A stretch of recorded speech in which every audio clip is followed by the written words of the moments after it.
So we're trying to answer the question of, is the New Zealand grey duck genetically extinct?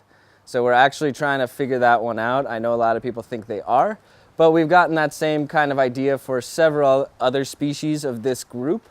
And what my genetics has been finding is, in fact, it's not that they're genetically extinct, it's that we're looking at the wrong phenotypic traits of this group. This group is really recently radiated, so they're all very closely related. And some of the traits that we thought were of hybrid origin are actually ancestral, and it's just not often that you see it in certain population, but it's there. And so it's expressed at a lower level. And so we always just thought, well, it's only a few of them, so those must be hybrid traits. So the purpose of our visit to New Zealand is to kind of collect and sample as many gray ducks, mallards, and putative hybrids, and then genetically identify which of those actually are categorized, genetically vetted as pure New Zealand gray duck, mallard, or hybrid, so we can actually establish amount of hybridization, regional abundance of hybrids, to identify any hotspots of hybridization between these guys, and then also create a phenotypic key, because we've now got genetically vetted gray ducks, mallards, and hybrids, to develop a key that Fish and Game can then use to actually say, okay, this is a true category of a hybrid or a pure bird.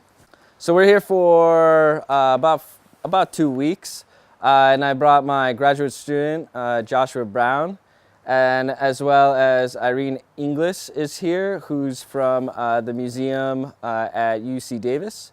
And then Madison is brought from Australia, and she's our helping prepper. Or what we can provide for Fish and Game is a regional map of where you've got your true pure gray ducks, your true pure mallards, how much hybridization and hybrids are found at different areas all over the South Island, and as well as the North Island, where we've gotten samples from. So the process is, so we're getting the ducks here.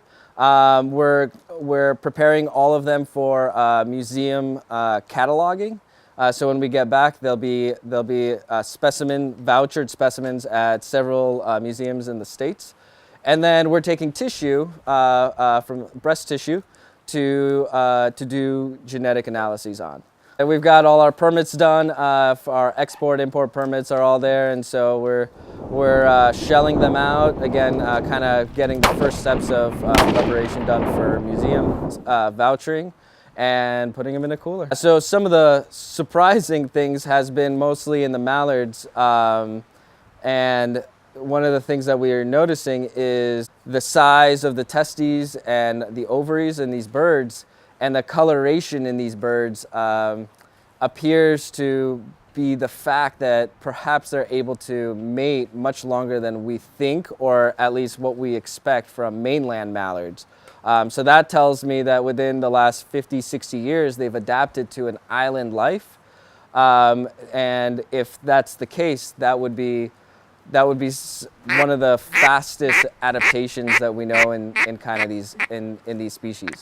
It's one of these species that I've always been interested in, and primarily because a lot of people told me, well, it's genetically extinct and this and that, but they've also told me that about the Hawaiian duck, the Mexican duck, the American black duck, and thus far I've been able to confirm that in fact we've just been using the wrong phenotypic traits to say this is a hybrid.